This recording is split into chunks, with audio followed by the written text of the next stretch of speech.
எல்லாருக்கும் வணக்கம். நான் உங்கள் டாக்டர் ரமேஷ் பேசுகிறேன். இன்றைக்கி ரொம்ப முக்கியமான டாபிக், ஆனால் எல்லோரும் தெரிஞ்சுக்க வேண்டிய டாபிக் பற்றி பேச போகிறோம். அதை வந்து ஹார்ட் அட்டாக், மெடிக்கல் டெர்மினாலஜியில் மயோகார்டியல் இன்ஃபாக்ஷன் சொல்லுவாங்க.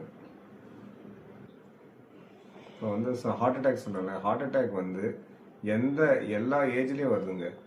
அதுக்குன்னு ஏஜஸ் கிடையாது, வயசு கிடையாது. பட் ஆனால் சில கண்டிஷன்ஸில் அவங்க வந்து கட்டாயம் வந்து ஒரு 30 வயசு 40 வயசில் ஹார்ட் அட்டாக் வருது. அது என்னன்னு பற்றி பார்ப்போம். ஃபஸ்ட்டு திங் வந்து பரம்பரை.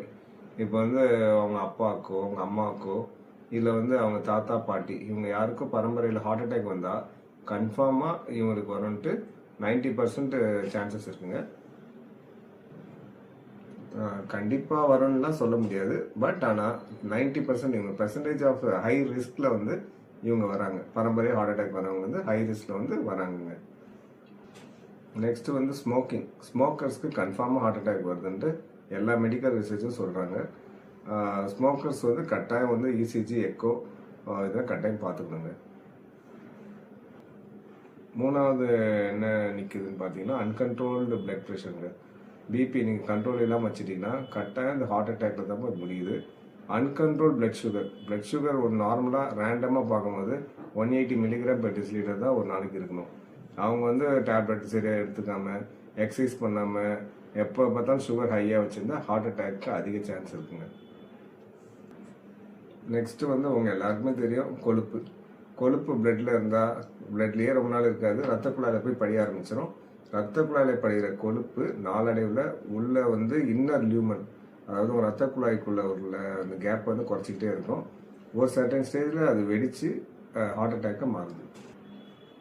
Next last but not the least வந்து ஸ்ட்ரெஸ்ஸுங்க, எமோஷன். ஸ்ட்ரெஸ்னால தான் ஹார்ட் அட்டாக் அதிகமாக வருது.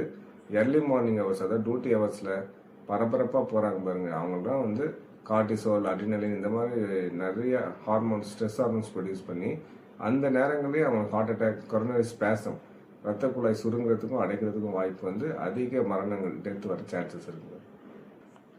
சரிங்க, இப்போ வந்து எப்படி இதுலேருந்து அவாய்ட் பண்ணுறது, எப்படி ஹார்ட் அட்டாக் வராமல் நம்மளை காப்பாற்றிக்கிறது?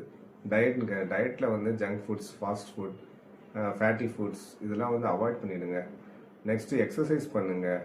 ரெகுலர் எக்ஸசைஸ் பண்ணினாலே ஆட்டோமேட்டிக்காக ஹார்ட் அட்டாக்ல ரிஸ்க்லேருந்து நம்ம எஸ்கேப் ஆகிடலாம். அப்புறம் ஸ்ட்ரெஸ் பற்றி சொன்னாங்க. ஸ்ட்ரெஸ் ஃப்ரீயாக இருங்க. யோகா, மெடிடேஷன் பண்ணுங்கள், ப்ரீத்திங் எக்ஸசைஸ் பண்ணுங்கள்.